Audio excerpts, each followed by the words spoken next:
Hello, dear friends, and let's move towards the beginning of our webinar. Few words about the organizers, about the topic, and about the whole chain of webinars that we are conducting with our colleagues. This is a third webinar.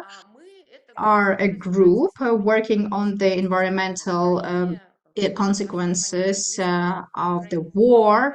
Our name is Ukraine War Environmental Consequences Work Group. In this group, we have ecologists, journalists from Ukraine, Russia, and Belarus.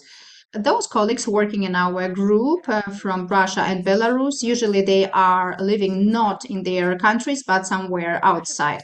Our group was created 1 year ago. We are analyzing the consequences of the war, talking about them, disseminating the information among the experts, journalists, public.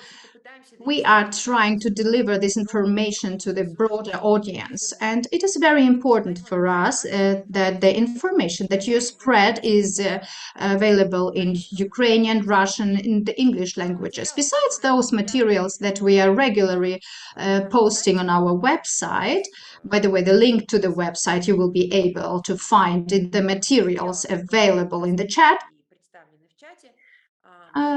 During several months, we are conducting public webinars dedicated to specific aspects of the war in Ukraine. These webinars are conducted with the help of the Swedish partners, Green Foundation. We conducted already 2 webinars, and in the previous webinars we already spoke about the ecological consequences of war. Our experts discussed which ecological consequence can exist in general, how can describe them, where one can find the information about it. Second webinar was dedicated to the chemical pollution issues.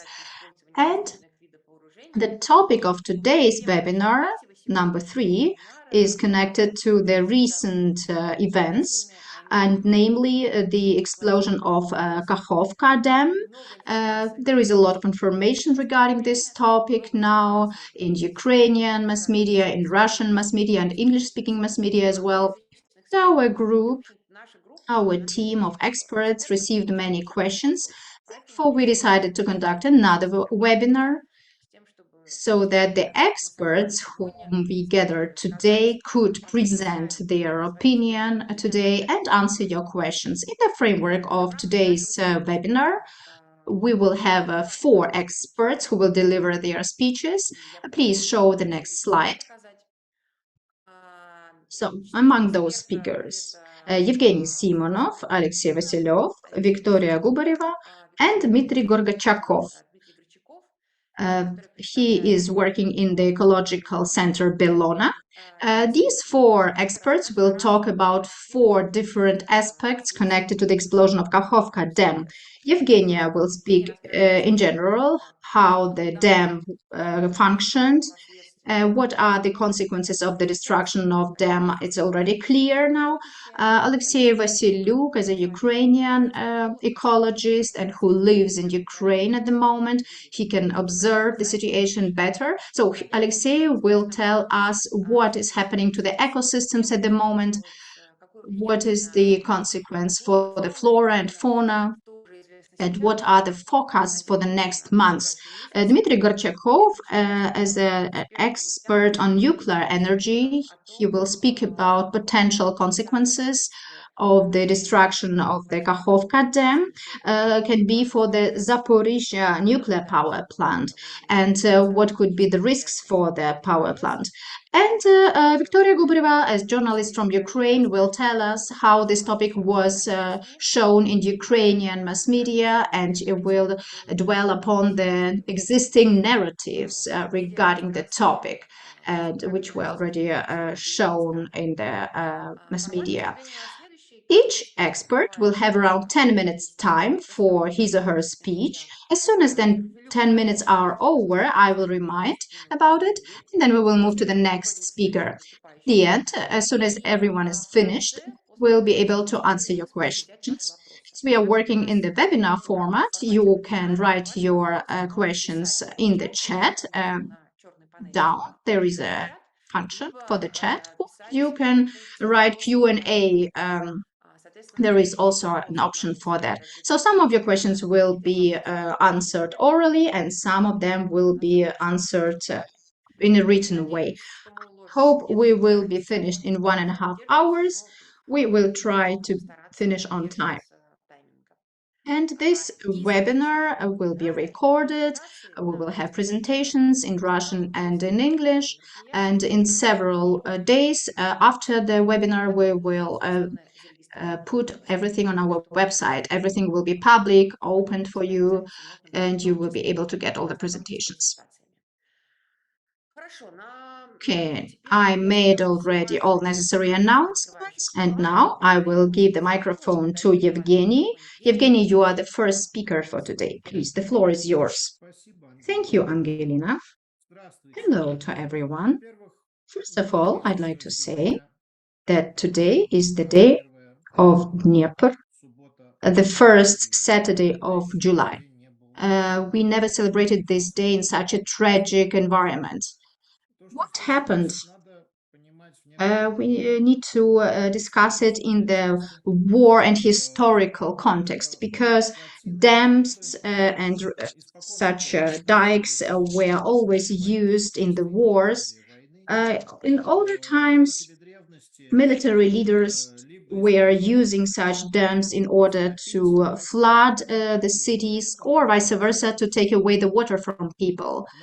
And in the recent histories, we can remember about, for example, an event which happened in 1938 during Chinese and Japanese War, as the dams on Huanghe River were destroyed, a big territory was flooded.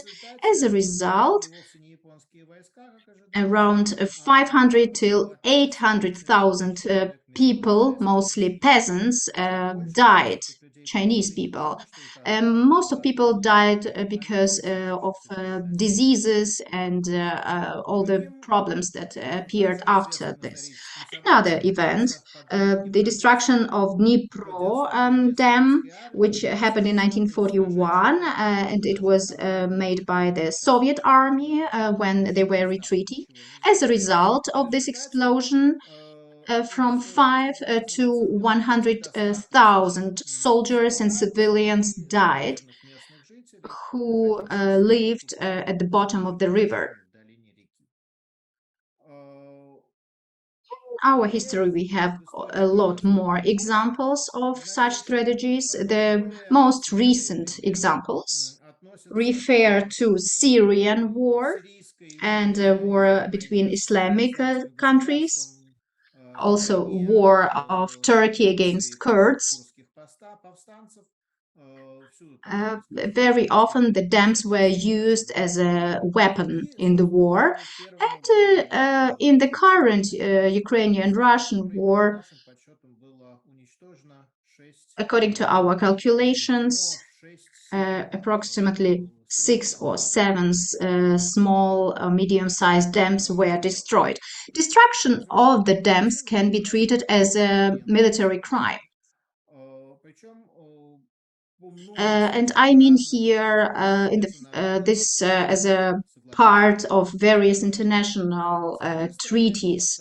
Sometimes it can be treated as a willing and planned destruction of certain objects, civilian objects. It can be also treated as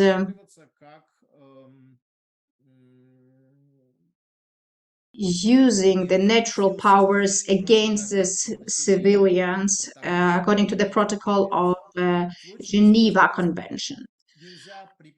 If something happens just without any plan, just unexpectedly, then the responsibility is, of course, put on those who control the object. In this case, Russian occupying forces. There are various organizations who could look through these crimes. For example, the Security Council or General Assembly of UN. Very often the ecocide is discussed in this context, but at the current moment, there is no article on the ecocide in the international laws, unfortunately. So at the given moment, we can't use this article in the framework of the international courts, but although we would like to have it. In the peaceful times, the dams are also rather dangerous for civilians. In our world, every year there are various accidents when dams are destroyed and many people die. For example, in Uzbekistan on 1st of May 2020, Sertobinska Dam was destroyed, and big territory of Uzbekistan and Kazakhstan were flooded. Many people died, and agricultural land suffered a lot. In 2021, the biggest event that happened, it was destruction of four or five dams that happened as a result of the coming of the avalanche or sorry, coming off of the glacier. And this is not the only example of such tragedy. In Himalaya, such things happen very often. By 2050, most of humanity will live somewhere down at the bottom of some dams. And uh, what happened on the 6th of June 2023, I need to say that this event became the biggest destruction of the dam in the human history. Of course, there were cases when more people died because of such tragedy. As an example is China, but we never had a case when such destruction of a dam brought to so much harm, like the flooding of 0.5 thousand square kilometers or drainage of 2,000 square kilometers of land. Uh, we never had such events that would be discussed, for example, on the special meeting of the Security Council of UN, like it happened on 23rd of June. What actually happened a bit down the stream? The consequences are similar to many cases in this event. So there were many people dying, there were houses being flooded, infrastructure was being destroyed,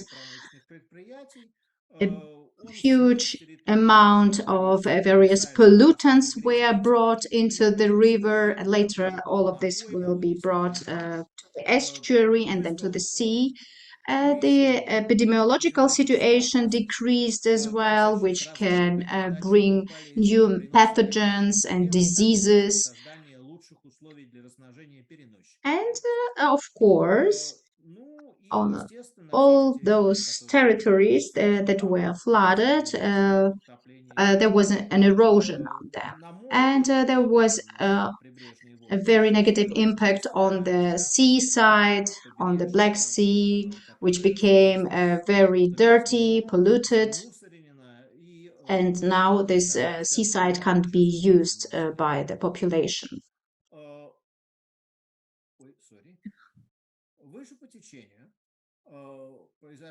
Upstream, there were even bigger changes. Huge territory was drainaged, which had some certain fauna, which can cause creation of the dust storms. And this is potentially toxic substances and pollutants which were accumulated during the operation of this reservoir. Also, this bottom has a lot of decaying organic substances, a lot of dead mollusks, which will decay create further pollution and which have consequences. Local climate, of course, will change, will become drier, and will be less favorable for the nearby settlements. The water supply will change to the housing and industrial objects in this area, as well as for the lands, agricultural lands, which also need water in this area. Locals had to adapt, had to go through painful adaptation to the new environment in their area where they live. If we look at it through the forecast view, we will see that what has happened to the reservoir on the level of the catastrophe is similar to what has happened here 70 years ago when it was created, this reservoir. We are talking about 2,000 square kilometers of new lands. And we see the map from 1943, to see what was happening in this area. We had lakes and we had other rivers, and it was used before, and now it will be again regenerated, and probably new ecosystems will be created. Fish will come back. Some of this territory will become available to be used for other purposes, especially for the local needs. We have a question: should the dam be rebuilt? It depends. If currently there is any alternative or more effective and more ecological options of providing for the needs which were serviced by the reservoir. Maybe there are other ways. If we're talking about effective water supply, then probably there are, because we still have water resources, they're still there. The nearby reservoir is there, so there are alternative ways to renew the water supply for the housing and for the agricultural needs. The energy that was provided by the nuclear plant, and it can be substituted by the solar systems for 600 megawatts will be enough, which will take just 1% of the area of the reservoir. All I wanted to say that it's important that when we plan the desirable future on the level, local and state level, should be considered modern and more effective social economic alternatives, as well as the need to treat more carefully the Dnieper and its natural flow and its natural flora and fauna. That's all, and I can give the floor to the next speaker. Thank you very much, Eugene. Okay, we are giving the floor to Oleksii Vasyliuk. Oleksii, floor is yours. Good afternoon. My presentation is about the consequences of the Russian terroristic act on Kakhovska Dam. The area that was influenced by the terroristic act of Kakhovka HPP is not just any territory on the map. It's an area where Ukraine has one of the biggest concentration of the protected lands. You can see here the European Council map, and all the national parks of Ukraine are part of the network. And we can say that here, where they look like a puzzle, there are many of them joining into one construction. 59 objects of the specially protected territories were influenced, 9 sites, 9 emerald sites of the emerald network sites were influenced, and 1 Ramsar site was influenced. These are internationally important areas which are protected by international conventions. The consequences we will discuss later are not just consequences that happened anywhere. These are consequences that happened on the territories which are protected by international laws that are considered as especially valuable and have priority on the international level. Odessa protected area is also part of UNESCO Human and Land Program and is one of the first Ukrainian territories, protected territories of the former USSR who received UNESCO certificate. So it confirms that it was special, and Black Sea protected area received the special status in 1927, and part of its territory, which in a couple of hours was totally destroyed, before was protected for over 100 years, almost 100 years, and this event caused partial destruction of this area. And we move to the next slide. All the influences can be evaluated and divided into several groups. First, of course, in consequences on the territory that used to be a reservoir and now it's drainage land. Of course, most typically you heard in the news, I'm sure all of you watched the news and saw video and photos of a huge amount of fish that died, and it's a fact because Kakhovka reservoir was a leader of the reservoirs in Ukraine on the how many fish was living there. First of all, the second point is that reservoir has its bottom and its landscape has some higher lower areas, and if some fish just went into the sea with the water, some fish tried to hide somewhere on the bottom and was on the lower areas and died. And it's hundreds of tons of, or maybe thousands of tons of dead fish. I'm zoologist, so I don't want to talk in tons, talking about the fish, but it's impossible to calculate. And it would be stupid to try to evaluate, but it's huge, huge amounts of fish. And this is a river fish, so the fish that went into the sea, it will also die. So it doesn't matter how many fishes went into the sea, it all will die.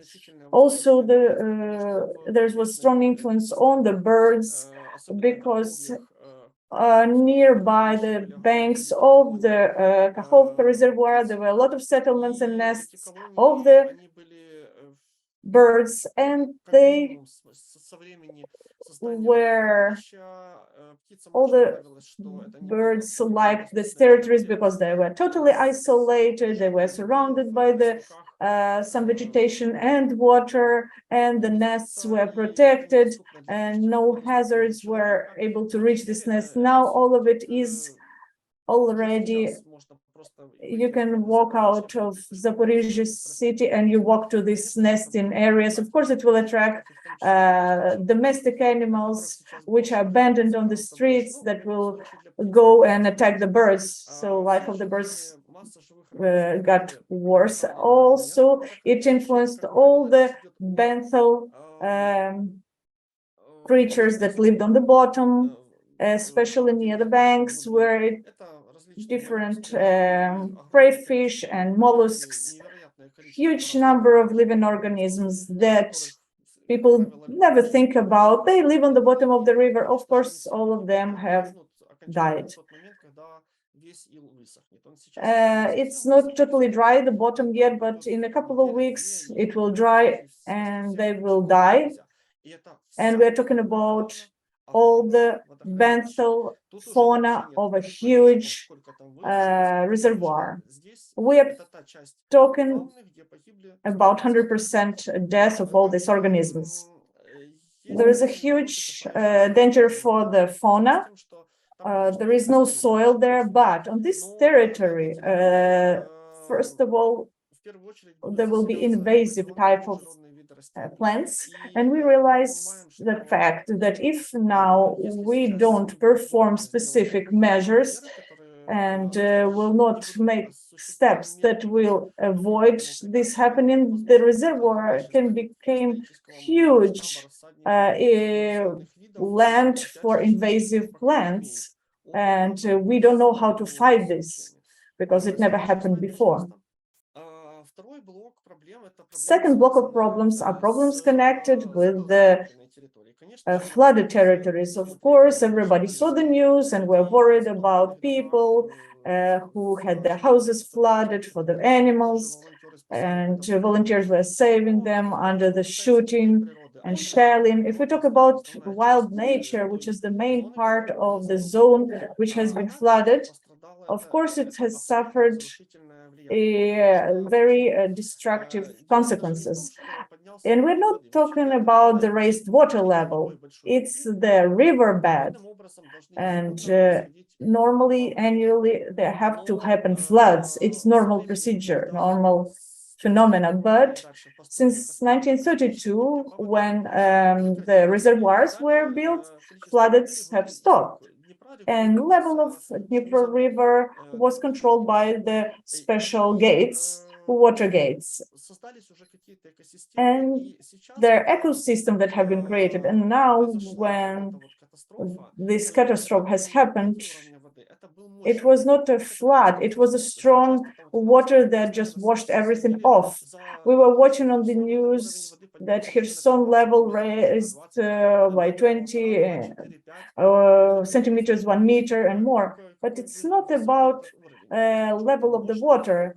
We shall consider that it was a strong flow of water that was just destroying houses and trees. And it's very strong force that can destroy everything on its way. And of course, destroy all the vegetation and animals, and several meters of water streaming cannot give any chance for survival, not for any birds, not for the tritons, which are in the red book protected, not for the big animals as deers or hares. We think that probably we're not talking about what was destroyed, and we can say ecocide.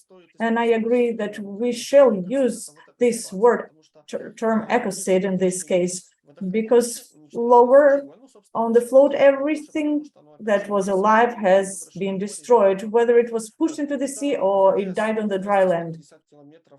And 150 kilometers on the down the flow, we see that animals are on the sides of the river, 150 kilometers lower the stream. Some animals were saved because volunteers were trying to save them. A couple of dozens of thousands of population, which probably have died, except for those couple of dozens that were saved from the salty water on some Odessa beaches, put them back on the non-salty water, and maybe they will survive. We're not talking about these cases, but we realize that most of the living organisms have been destroyed. We can confirm that probably as a result of this dam explosion, several types of animals have died forever. We're talking about ants that don't exist anywhere in the world. We also talk about the lower level of the flow of the river, and there was a special river fish, and I was sure that it lives in the sea, but I was not aware that it lives in the estuary. And this sea sudak, you don't see it every year. It's very rare fish that lived on the level of the salty and non-salty water in the places where river becomes sea. And all this flow took all the water away, and until Odessa and Bulgaria and Romania and Turkey. Of course, there is no non-salty water, and probably these fishes and also some other insects will never be available. And I think that we just don't have this information available. For example, I can't find the information about the consequences of Vietnam War in Vietnamese language. So we don't have enough information on that. For example, information how many species died out because of the war. And in this case, I speak only about one teract. Something what happened after 2-3 hours when the dam was destroyed. And we understand that the territory, this unique territory, was destroyed, and now the unique species are gone. They are destroyed forever, and the unique territory is not unique anymore.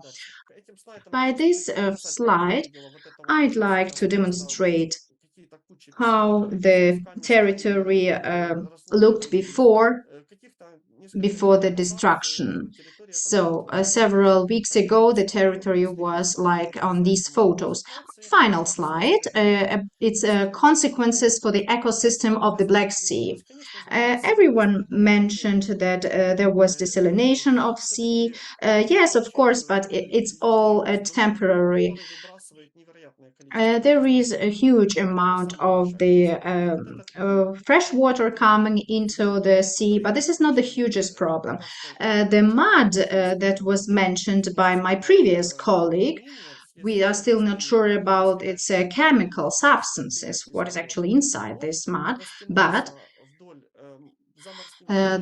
this mud is now covering the waters of Odessa beaches, Turkey, Bulgaria, etc. So we know that in Bulgaria and Romania, the fishing is forbidden since then. Currently, we have such a situation that we don't have enough information in the public space. The fact that in Bulgaria and Romania they made a ban on fishing, they probably know more. They measured the water quality. And I think that the biggest consequence is not just bad seaside in Odessa, and Odessa beaches, as you know, were always very popular among tourists. And now you can see on the photos how these seasides and beaches look like. A lot of waste and dust. This is just very, very depressing. But the chemical pollution of the Black Sea will be our future topic for research and discussion. At the current moment, we can't check the level of the pollution because we don't have access to check it. Now I will give the floor to my next colleague. Thank you so much. And now I will give the floor to Dmitry Gorchakov. Dmitry, the floor is yours. Hello to everyone. I will speak about the consequences and the influence of the destruction of the dam on Zaporizhzhia Nuclear Power Plant. I am a nuclear power specialist, and I will speak about this topic today. So here is a aerial photo, and of the dam, of the reservoir, and you can see this big nuclear knot. Here you can see Zaporizhzhia Nuclear Power Plant, the biggest one in Europe. And also you can see the hidden power plant, the second biggest in Ukraine. This energy knot in its capacity and power is more powerful than the hydropower plant that was destroyed.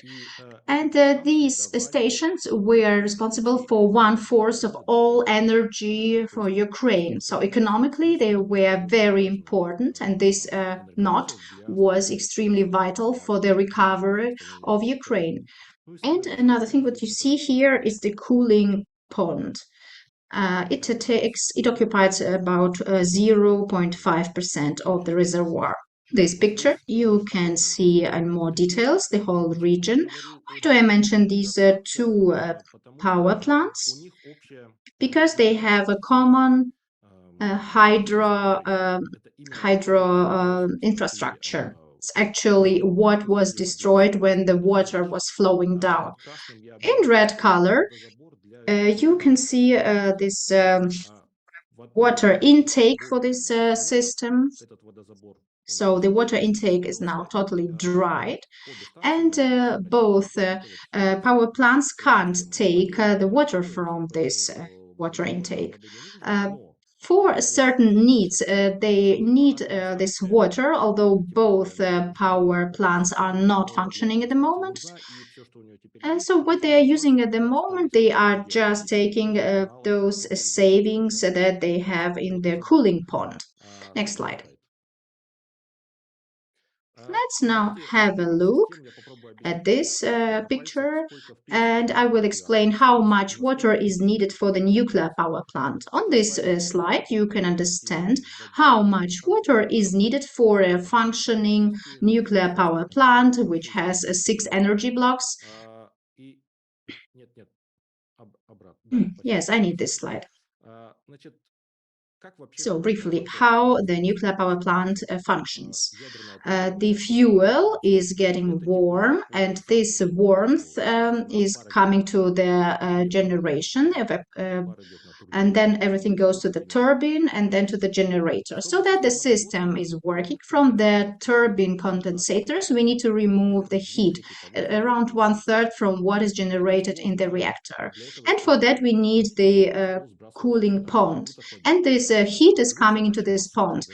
The task of this pond is to accumulate the heat, and after that to bring this heat in the atmosphere and not into Kakhovka reservoir. Here you can see the flow of this water, but now the nuclear power plant is not working. That's why the case is slightly different. So how much water is needed? I think around 100,000 cubic meter are evaporated every day. And it means that in the future, after the occupation of the power plant and after the victory of Ukraine, this plant will not be able to work if the reservoir is not restored or if they don't build some new system on the base of Dnipro River. Thank you. Next slide. At the current stage, the power plant is not working starting from September last year. All the reactors are shut down. They are not producing any energy. There is no nuclear reaction happening, but nevertheless, there are radionuclides. And of course, one reactor is producing around 1.5 megawatt of energy. In this condition, this heat is removed by a different system. They are using such ponds that sprays like a kind of fountains, which you see on the photo. And due to these fountains, they are removing the heat. And of course, the usage of water in this case is a lot smaller. We are speaking here about maximum 1,000 cubic meters of water per day. Second important moment. So now we don't need a lot of water for cooling, and this water can be taken from various resources. Normally, they take it from Kakhovka reservoir, but now these ponds can receive water from other sources. For example, they are using the water from the cooling pond. The cooling pond is still there. And in principle, this storage is enough for several months. And this is quite surprising. Despite all the catastrophic consequences of this tragedy, the influence on the nuclear power plant is not that big. And again, what was surprising that the Ukrainian and Russian officials and other international officials agreed all on this. So they say all that there is no immediate threat for the nuclear power plant because there are alternative sources of water. Of course, it doesn't mean that everything is good with the nuclear power plant. There are problems, of course, there. In the last weeks, we all heard, and the president of Ukraine, Zelensky, said that Ukraine is thinking about the scenario of creating a terrorist on the nuclear power plant. And the secret services of Ukraine were warning that there are such plans. So the whole system of the alternative water sources is very weak. The whole power plant is very vulnerable at the moment. There are many systems that are duplicating each other, and there are many electrical cuts at the moment. Same thing with water cuts, and a problem with staff. There is not enough staff on the power plant. They are very vulnerable. They are actually the prisoners. And when we speak about the terrorists, there are many vulnerable spots. There are many weak points, and because of them, there can be more damage coming. I showed you the place where could be mined. I mean, the parts of the cooling pond could be mined. I speak about several kilometers. I do believe that there are mines in that part. I think there are such special mines against the new soldiers coming from the air. So it's not the complete mining of the whole dam, but there are vulnerable parts. I mean, for example, knots of the dam, they are mined. This you can see on the picture made from the air. And the Commission of the International Agency of the Nuclear Energy, when they visited the station some months ago, and they know about this situation. They were present at this place. If these parts will be destroyed, it can bring to the fact that there will be a lot less water in the cooling pond, but at the same time, it doesn't mean automatically that there will be a nuclear tragedy happening. It can be like a Fukushima scenario when there is not enough water for cooling. Then potentially there can be some emissions into the air. But here I speak about several days or 1 week, so there will be time for the people to react. Next slide, please. These are, of course, not the most dangerous places for the nuclear power plant. Here you see the objects connected to the radiation. They are not related to the explosion of the hydropower plant. If we speak about the possible terrorists, we need to discuss these places. These are, for example, special holes where the nuclear fuel is stored, and the reactor part. This is the most dangerous place. They are actually well preserved. They have beton coverage, concrete coverage. But if they will be attacked, these parts will be attacked, then there will be a very huge danger for the whole region. We don't know what is inside in these zones. Maybe there are mines, maybe there are bombs. We are not sure. No one is allowed to come inside. And these places are very close to the reactor. And if the reactor is damaged, then there will be big emissions of radiation.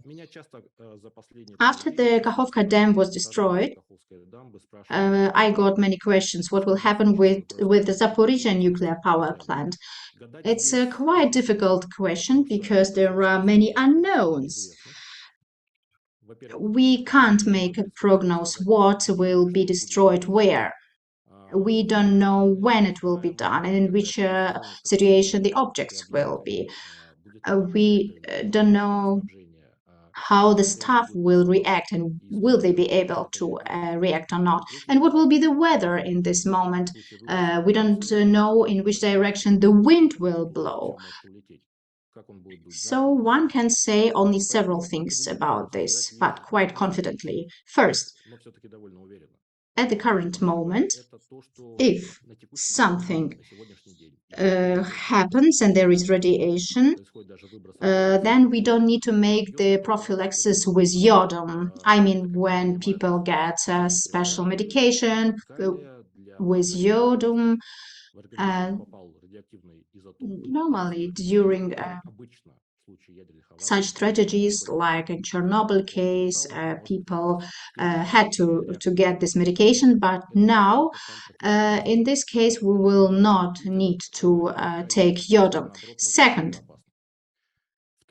probably after the terrorist or incident on one of those objects demonstrated on this slide, if the concrete coverage of the reactor will be not destroyed, then the consequences will be not that huge. The radius will be quite small of the damage. And probably only if the whole concrete coverage will be destroyed and at the same time the reactor will be destroyed where all the nuclear fuel is located. And when on top of that, the whole system of the removal of the heat will be destroyed, only when all these factors are put together. And on top of that, bad weather conditions, for example, a very strong wind in one direction, then really, in this case, there can be a nuclear incident with a huge amount of atomic power, which will be disseminated on many kilometers, and many people will need to be removed from that territory. This scenario is not so probable. Even if someone wants to implement this scenario, it is not so easy to do it. Since 16 months, this nuclear power plant is occupied. And these risks we have since 16 months. I want to say that the risks are there, and I hope that sooner or later the nuclear power plant will be deoccupied, and I do hope that there will be no incidents happening during the occupation. Thank you for your attention. Thank you very much, Dmitry. We are moving to our final speaker. I'm giving the floor to Viktoria Hubareva. Viktoria, floor is yours. Good afternoon, everybody. Thank you for joining. I'm a journalist, ecological journalist that covers the environmental issues. And for this reason, I can tell you how explosion of the dam of the Kakhovka HPP is covered in Ukraine and give some advice to the foreign journalists and plan to cover it in the media. First of all, if you analyze Ukrainian media field, you will notice that mostly all the materials can be divided into three groups. It's forecasts of the consequences. Here, journalists are talking about forecasts that have been confirmed. Second type, broadcasts from the locations which are created by our journalists. I know that not all the foreign journalists have opportunity to come to Ukraine and cover this with their own resources and make videos and news. But I suggest that you use materials that are broadcasted by Ukrainian media, and we should raise awareness in the world about what is happening. And the third type of materials is news by local authorities about the current situation. You also can use it. They talk about the quality of the drinking water and water in general, levels of water and humanitarian aid that is being received. Also number of victims and other consequences. Where can you find all of this information? You can find out from the next slide. I created database of 3 main groups. Here you can see first 2 groups. First are official resources, which you of course shall use because you can get certain data from them. Several. Second group is public organizations, which can give you comments on the current situation. So talking about official resources, of course, once you receive the presentation, you can use all the links that I included. I included them in my presentation, and these are links to the official pages or to Facebook pages. And I selected the sources which are easy to communicate with, that will provide journalists all the requested information. First is the Ministry of Environment of Ukraine. This is the first office you shall contact. Then Ministry of Healthcare of Ukraine. You can find information on their website about quality of the water, as well as what is happening. Then special needs, household needs service of Ukraine. They are analyzing the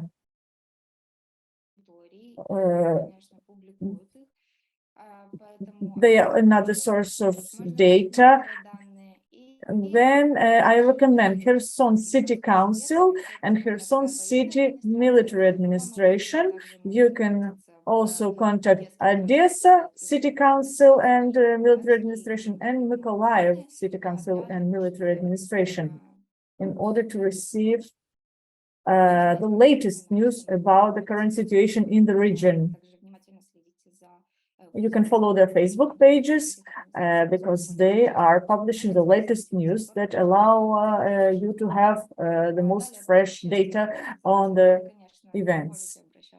Also, public organizations, you can contact members of our UWEC work group that I belong to, then Ukrainian environment group in Oleksii Vasyliuk, who is one of the presenters today, is part of this organization because they are working with they're helping the reserves of Ukraine. They can tell you about the territories that suffered, the national parks and reserves, biosphere reserves. Greenpeace organization can also give you useful information. Environment People Law is an organization that protects rights of the Ukrainian citizens for the clean environment. They deal with legal issues, but they're also experts on air, on forests, and they can help you. Let's do it, Ukraine. It's all Ukrainian youth movement, despite the fact that their main objective is promoting ecological principles, implementing ecological habits in everyday life. They are now very active in to increase number of tests of water in Dnipro River and on its banks, which can tell us what is the quality of the water, how safe it is to be at least to get in contact with it. They also publish this type of news. Please contact them. And if journalists want to write more emotional stories, please, you can contact UAnimals organization that is evacuating animals from suffered territories. I believe that you may create a wonderful interview with the participants of UAnimals. And the next slide, please. And the third group of sources where you can get useful information in order to have an interview or just get some comments are directors and staff of the national reserve parks that are located lower Kakhovka. It's Kamenska Sich, Nizhnedniprovsky National Park, Oleksii Sands, and Oleksii Biosphere Reserve and National Park Belobrizhzhia Svetoslava. All of them are marked on the map. You can see where they're located. You can see that they have suffered. And please contact them, write to them, tell and spread the news about the consequences of the terroristic act of the Russians in Ukraine.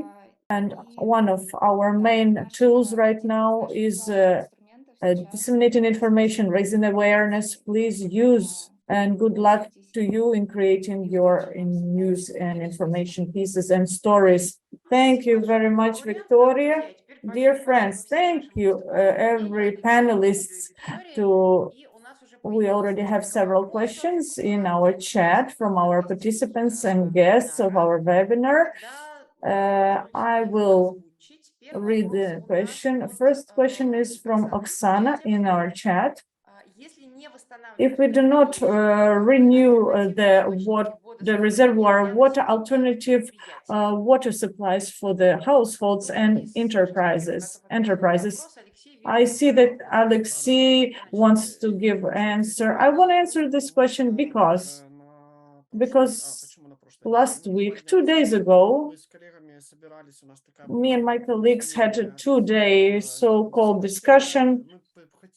We want to write from the Ukrainian environmental group a big text about future possible scenarios, what would be the best for the environment, what we see would help to restore the environment, and we are against renewing the reservoir. And of course, question is why.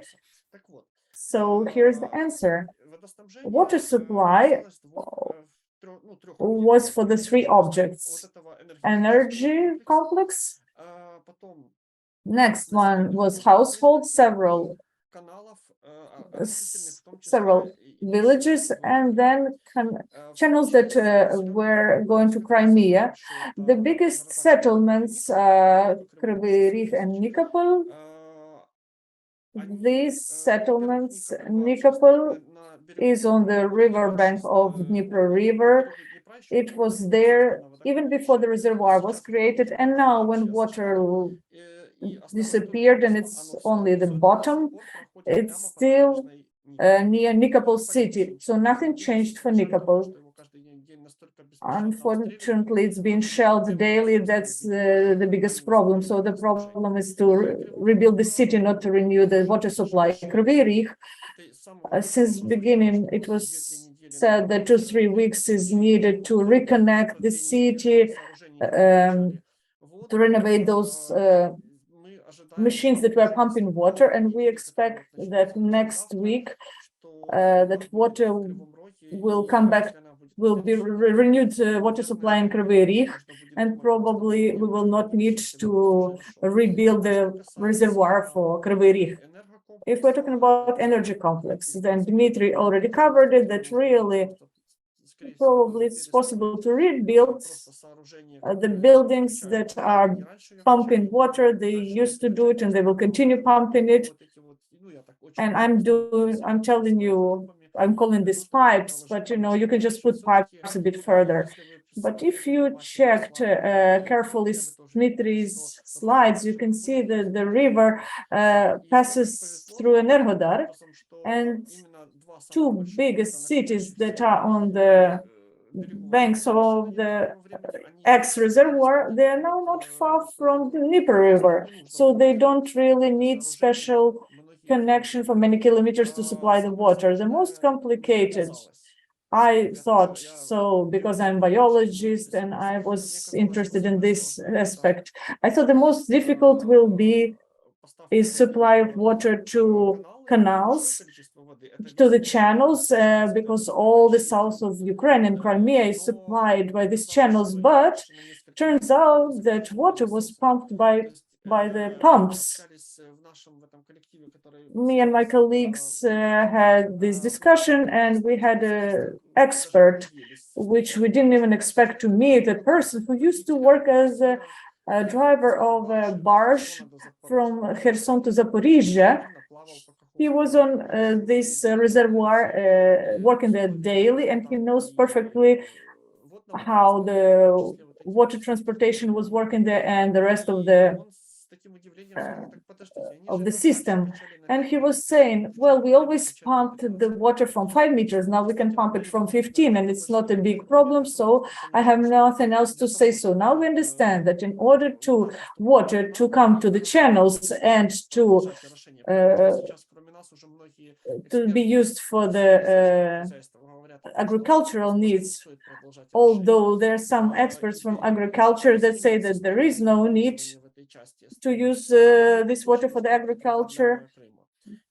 In this case, so if we only need water to be pumped from 15 meters instead of 5, it's not even really an issue, and it's easy to do.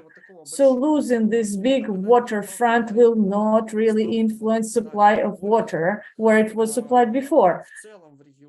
In general, in the region, there will be less loss of water.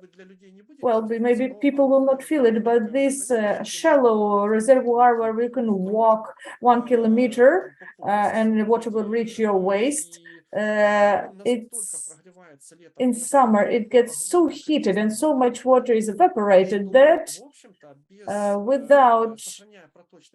with water flow, you will not have less water. You'll probably even have more water because it will not be evaporated so much lower in the flow, because this huge amount of water that used to evaporate will not be evaporated any longer. It was a useless waste of water. So to say, it was needed only for hydropower plant. My last comment, also about the water transportation, and I'm not expert on that, but person that was the driver of this barge said that any person who is involved in water transportation knows that until 4 meters waves of the reservoir is the worst to happen to the boats, and absence of normal marking in the water flow, because they use the river flow anyway, and they need to know where it is, and it was really difficult to sail there. And in winter it was very difficult in the winter because there were huge lines of boats, and I think the river transportation will even win from this catastrophe, although it continues to be a huge catastrophe for the environment and for people. And we will probably never know how many people died as a result, because news have no information, and our colleagues who stay in occupation, they say that you have no idea how many more people have died than is told in the news. This is really a catastrophe, but in general, we might get some benefits from it, because if we have enough wisdom not to rebuild the water reservoir and use the opportunities we have. Does anyone from our colleagues want to add something to the answer of Oleksii, or can we move? Yes, Evgeny wants. So, to be honest, I should say that one problem can appear, and this is the problem of the seasonal distribution of water. To make it simple, the reservoir had a lot of water in one season, but the problem probably will be not very sharp or very big, because 5 reservoirs are still regulating the flow. And the fact that one lower reservoir was lost is still doesn't mean that the problem is so huge. I'm not saying that it is good or bad. I'm just saying that the reservoirs that were responsible for the biggest amount of water are still there. And I'm just wondering if we introduce a new ways of the regulating of this cascade, will they still take into account all the necessary issues regarding the lower cascade. And of course, we need to make calculations and to evaluate all of that. We need also to look at the amount of water and how it will be regulated. That's all.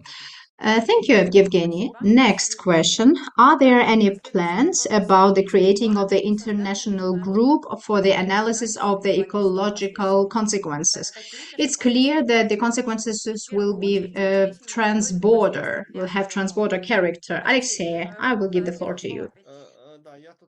The thing is that yesterday, or day before yesterday, we had a meeting in Kiev.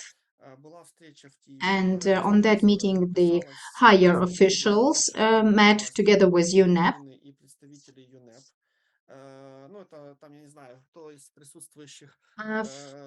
If somebody is a friend of mine, you probably saw my picture with Greta on Facebook. And actually, things were a bit weird. Why?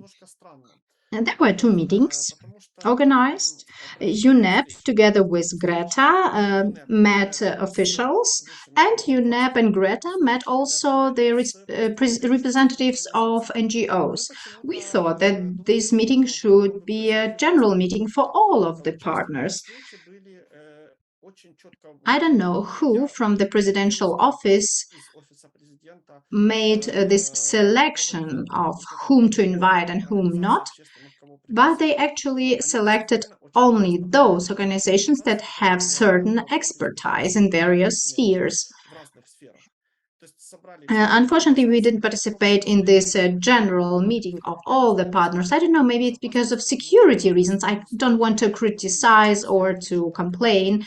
It was just a bit strange that UNEP and Greta had to make two meetings in a row on one and the same topic. We could combine both and make one meeting, but it didn't happen. Anyway, we know for sure that their visit to Ukraine was connected to the presentation of the working group. So they are about to create a separate working group for the analysis of the consequences of the war in Ukraine and for making forecasts how to rebuild Ukraine as soon as possible. This group will be coordinated by UNEP. And now we are trying to understand. Actually, I don't understand, for example, if I'm a part of this group or not. I had to be a participant of this meeting and I was there, but I could not understand whether me or my organization should be part of this group.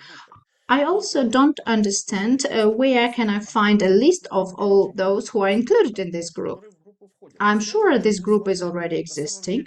The participants or members of this group already came to Ukraine. Some of the participants are very old. I was really shocked how many elderly people, members of this group, were ready to come to Ukraine in these harsh conditions when many houses are destroyed every day by missiles.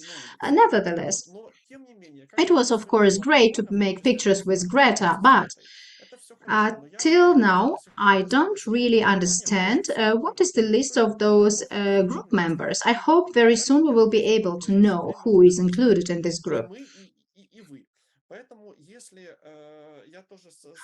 I have a big interest in this group, of course. I would also like to share my knowledge and experience with the group members. Maybe someone who is now listening to us receives information about the complete list of those participants in this work group, I will be happy to receive this list. And if we know this information first, we will definitely publish this information. So our goal is actually the same. So we gather together in order to collect the information and in order to disseminate this to you. So I think that this group has to have partnerships with us. So as soon as someone knows more about it, please share the information. Thank you, Oleksii. Next question. Irina asks, what is the situation with including the ecocide as a part of the war crimes on the same style like the genocide? For example, British uh, people from Ecocide International are working on that since 10 years, and the Euro Parliament included ecocide in the international resolution already. And there is such an international petition which tries to put ecocide on the same level as genocide. What do you know about it, Evgeny? Let's say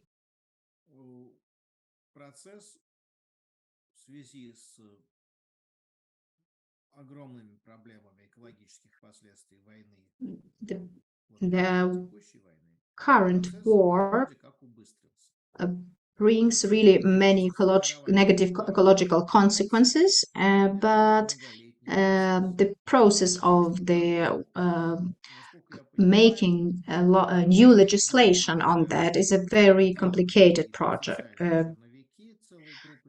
Last year, many international lawyers created new draft laws, and some of them are now being reviewed, but all of that can last for many years. Of course, participation of European Union as a political actor can quicken those processes. But as far as I understood, it's still unclear on which international platform will the ecocide be considered as the international crime. As I try to demonstrate on this slide, so there are already many war crimes that were conducted.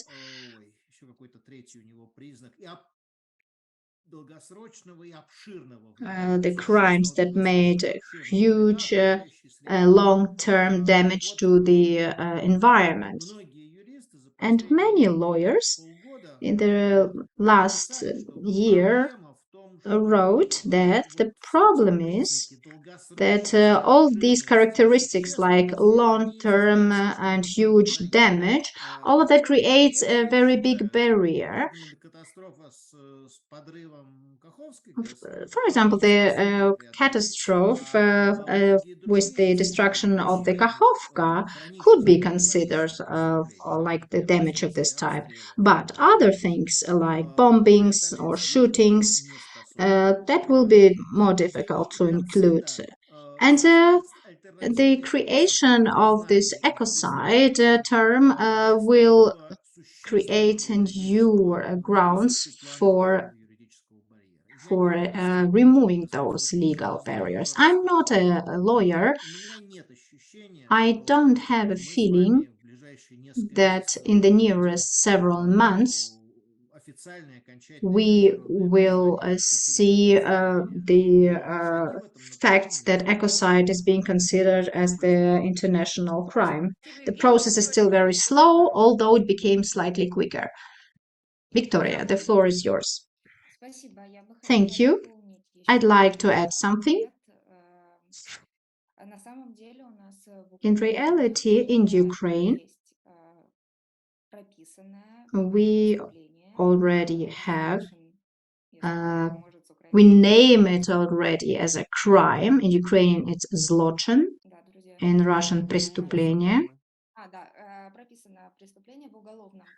In our criminal code, we have already ecocide included as a war crime. In case you are going to write it, it's an article 441, and this article is connected to the mass destruction of flora, fauna, water pollution, etc. You can check this article, but it's necessary to say that ecocide is not about counting the consequences that we have now. It's more about political understanding and political will to name it as an ecocide. We count all the destructions and all the damage that Russian soldiers are doing to our land, but we also need some political will to say that this is an ecocide. Thank you. Thank you, Victoria. Dear friends, we still have some questions left. I hope we will be able to answer all of them. Dmitry, a question to you from one of our participants. The question is in English, but I will say it in Russian. After the Russian army invaded Ukraine, what are the first necessary steps after the Russian army is gone from the Zaporizhzhia Nuclear Power Plant? What are the necessary steps that we need to do in order to make the situation better? And also about what you spoke in your presentation. I think Evgeny was speaking about some solar panels. Evgeny was talking about that. As for what are the steps which should be conducted after the Russian soldiers are gone, it depends when and in which stage the station will be, how will it look like afterwards. I hope that the damage will be not big.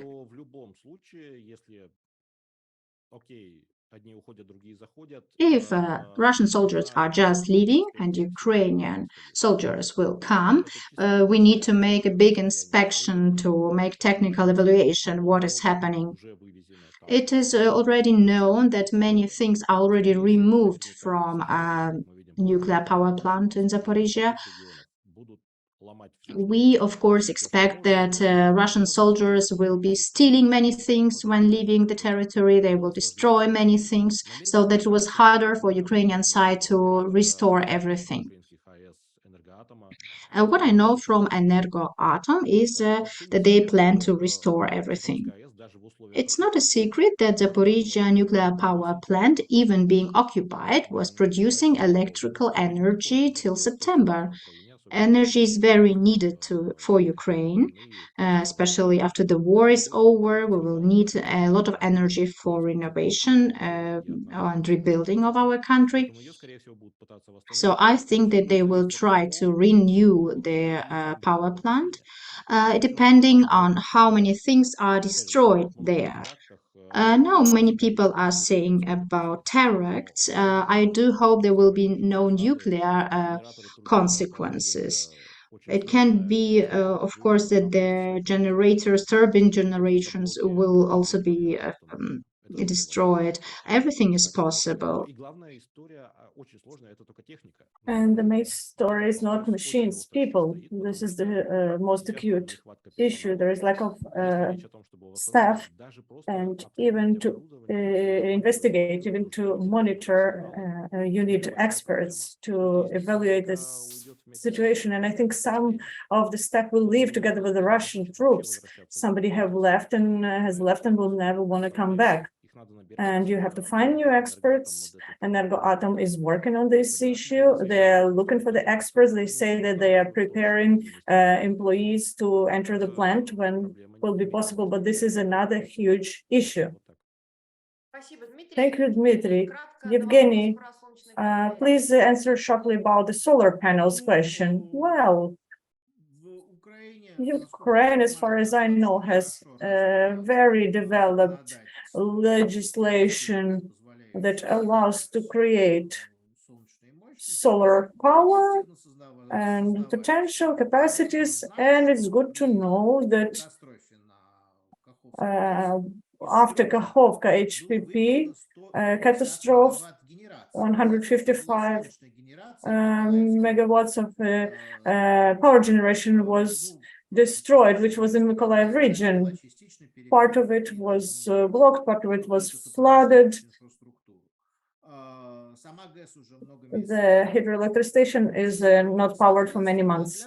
In order to substitute 350 megawatts of generating hydroelectric station, you need to create 600 megawatts of solar panels.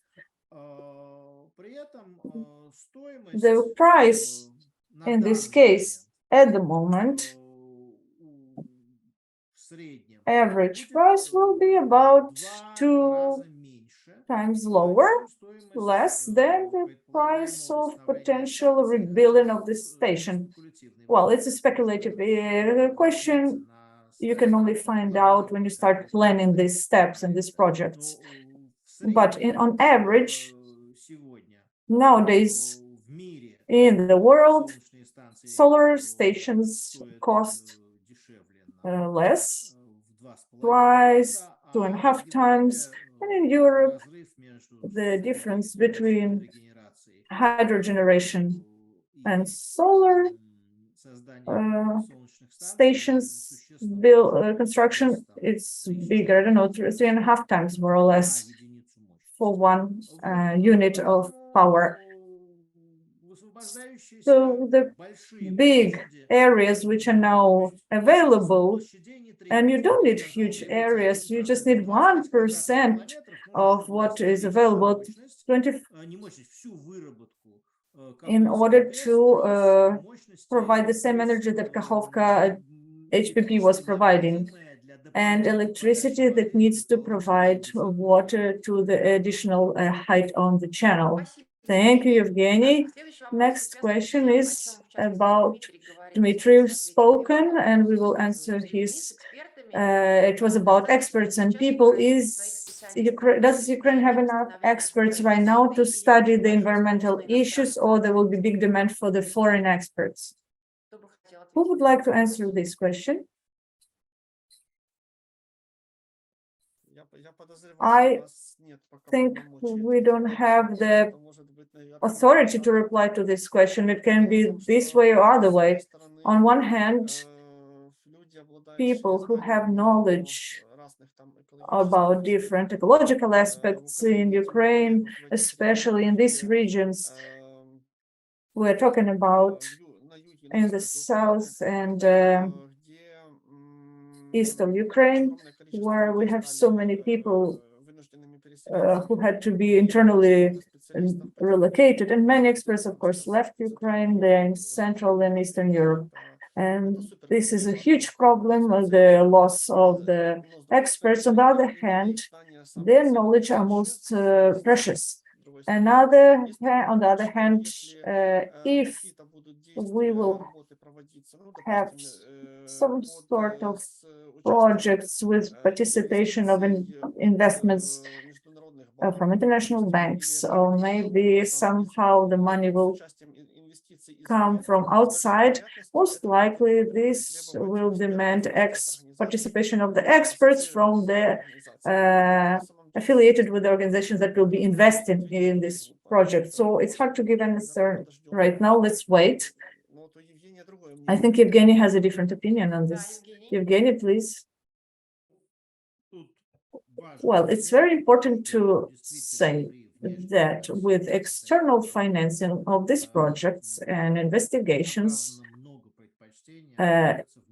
normally external experts are invited, and we see it in the programs of humanitarian aid, which recently I have read some statistics that only 10% of the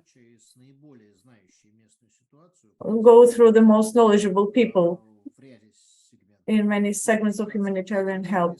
When 90% go through the foreign funds that provide this help everywhere in the world, they are important and they're very respectable, but probably local organizations have a bit more expertise and understanding of the specific situation locally and better opportunities to reach those in need. So, of course, it's not very healthy distribution. And this can happen also to the ecological project and ecological aid to Ukraine. Thank you, Evgeny. Next question, I think it will be for Oleksii to answer.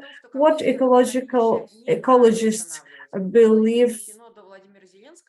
Does Zelensky know that ecologists of Ukraine believe that Kakhovka reservoir should not be rebuilt?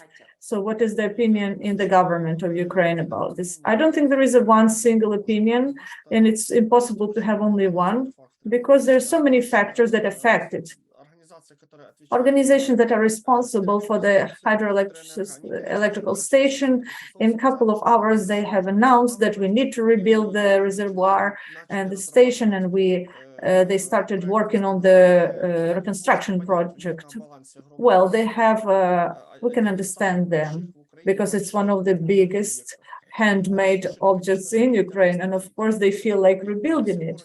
But it's their problem because they're responsible for it. But if we don't take them into consideration, everybody else either does not have one single opinion, and there are some opinions that we can finance the reconstruction, or that we need to fill up reservoir for the river transportation, but there are no decisions made yet. Almost all the territory which has suffered, this is temporarily occupied territory, and the riverside of the reservoir, one of them is occupied and is not even accessible.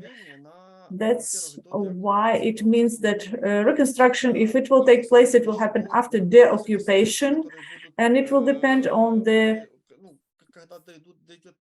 when it will become a priority. It will depend on the financial capacities as well. And at the moment, although there are no decisions at the moment, it feels like probably nobody will want to rebuild it except for Ukrohydroenergo, because during last 2 weeks, or maybe longer, but first couple of days after the terroristic act, all the journalists asked me and my colleagues, how bad is it and what happened?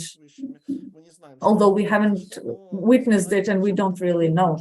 But after several days and until now, everybody is asking only about, tell us why it should not be reconstructed and rebuilt, and why is it better choice not to rebuild it. Even experts in agriculture, many of these experts started to write articles that without watering these lands, we can be okay. It's not going to be a problem. And I think that really somewhere on the level of the ministries, somewhere, I'm not aware of it. It's not official information. It's just my intuition. But I feel like if experts of the ministries and analytical centers start writing articles that reconstructing is not necessary, we can survive without it, even agriculture, I think it means that discussion is being conducted like everything in Ukraine. It's not public discussion. It's an issue of security and of most likely even in the understanding if Russia harmed us a lot or not. We cannot say that it was good for us. It's a catastrophe, but still it's not being made public, and this activity, this active publications that are coming from experts and questions from the journalists are all only about details of why we can survive without this reservoir. So I believe that probably this is being discussed much more actively than we think. Thank you so much. We are out of time, but we have 4 questions, and I think we will take these 4 questions that we see and ask our experts to give short answers. Next question. Is there comparative data of the number of animals that died as a result of explosion and during the whole time of the war invasion? If it's possible to calculate. No, of course, we don't have these numbers. Since 2004, I work in Zoological Institute, and it's absolutely impossible because in each little piece of land, we have 8,000 creatures, animals, which we don't know about. But if we count only deers and wild boars, it will not be professional to count only these animals, although it's also very difficult to calculate their number.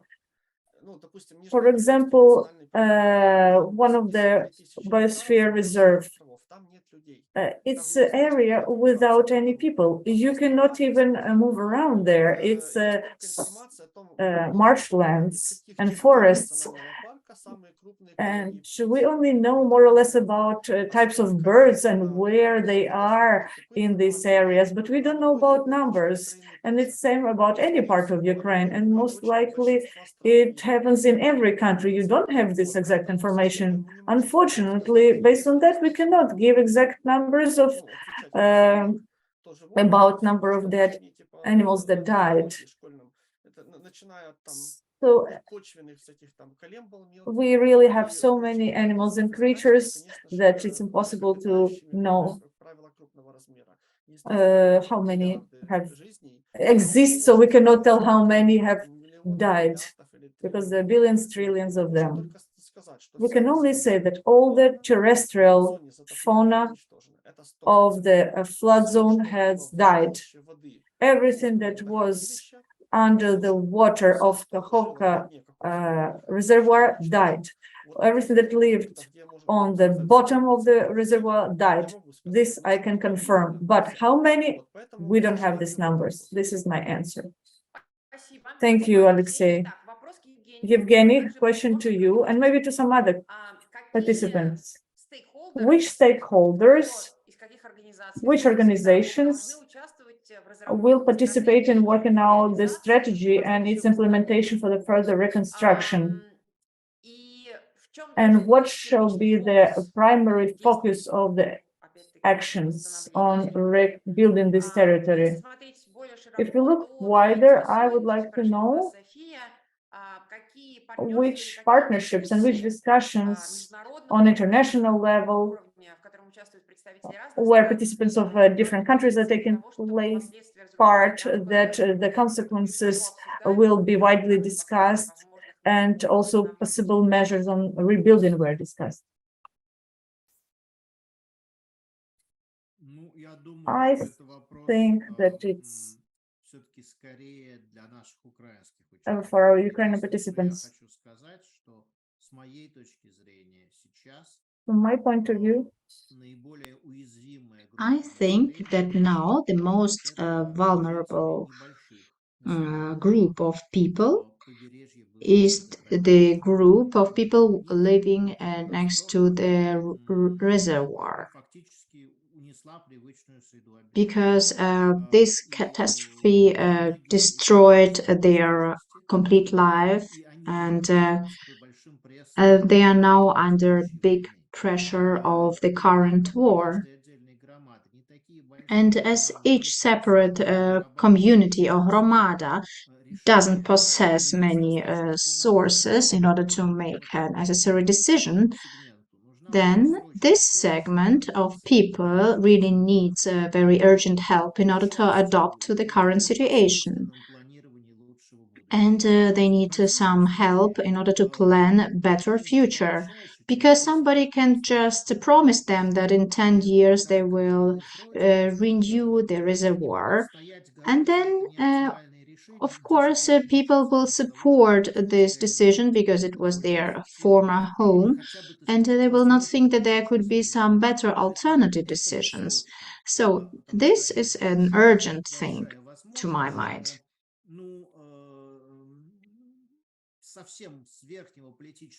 There is a risk that there will be not enough quick help given to this vulnerable group of people because of some wrong political decisions. So the best thing is to ask and to approach Ukrainian people about this. Sergei and Victoria had to leave our webinar already, but I do hope they will be able to answer these questions in their future publications as well as on our website. There are two more questions left. I will read them loudly. Maybe Evgeny and Dmitry can answer them. What is happening now in connection to the new developments or projects, which projects are being developed as a response to the tragedy, to the explosion of the dam, which projects are currently being developed in order to improve the situation. Maybe Evgeny can say something. There were already various projects being announced, but of course they are not comprehensive. They are oriented for the solving of the most urgent problems. For example, like the decision was made to create new systems of the water supply. I mean, for those settlements that that lost their water supply as a result of the tragedy. As the complex planning, it's very important issue, but it is hard to organize in the current situation when the line of the front is actually located on that site and part of the territory is occupied. The situation, the war, doesn't allow to attract all necessary scientific organizations. For example, like we had the chance to react after Chernobyl tragedy happened. So at that time, when Chernobyl tragedy happened, many institutions participated in solving the problem. But now, because of the war, there is not enough concentrated attention, and only the most urgent problems will be solved in the current situation. This is my understanding. Of course, there are many decisions how to plan, but the problem is how to implement it during the war. It's hard to imagine. Thank you so much, dear friends. Final question. What do you think? Why why international ecological organizations don't shed enough light on the problem in the mass media? Why don't they go into details about what are the negative consequences of the tragedy? So, not so many international organizations are shedding light on this problem. What is the reason for that? Evgeny, Dmitry. I will try as a representative of a Norwegian ecological organization. We discussed this topic already. And I want to say that very often I have questions. What are the further consequences? I can tell you that we don't have enough experts. We are trying to work on the basis of those knowledge and expertise that we have. And at the moment, it's just due to the writing articles. But I can't tell you about other organizations. It is very important that people continue talking about this problem. In the current situation of war, it is hard to react in a comprehensive way. Ukrainian specialists need to do that, but in the situation of war, it's not possible for them to do that because of the situation. So the international organizations can only help with finances, but making a research is quite hard for them. Thank you, Evgeny. Look on our website.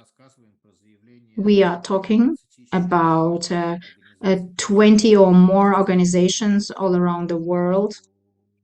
Yeah, there is a huge and sharp, huge international interest among ecological and right defending organizations. But the question is, on practical level, it's not quite clear where we can apply and use this interest for it to be the most useful solution of the problems under the war time. Thank you, Evgeny. My dear friends, our webinar is coming to an end, and I want to thank all our panelists, Evgeny, Dmitry, Oleksii, and Viktoria, that had to leave a bit earlier. I want to thank our wonderful translators, our technical support service, and our colleagues from UWEC project. And during next months, we plan to continue conducting these events and webinars who are supported by the Swedish Reporters Without Borders and the Foundation. And information about next events and context of the experts you can get. And via our Telegram group, this is for the Russian speakers, please join our Telegram group. Also, information about further webinars you can get on our website and in the media. We are active in Twitter and Facebook. The recording of this webinar will be available on our YouTube channel, and presentation will also be available on our website. Thank you so much for being with us. Thank you for participating. Have a good day as much as possible, and we keep in touch. See you later at our next webinar. Thank you.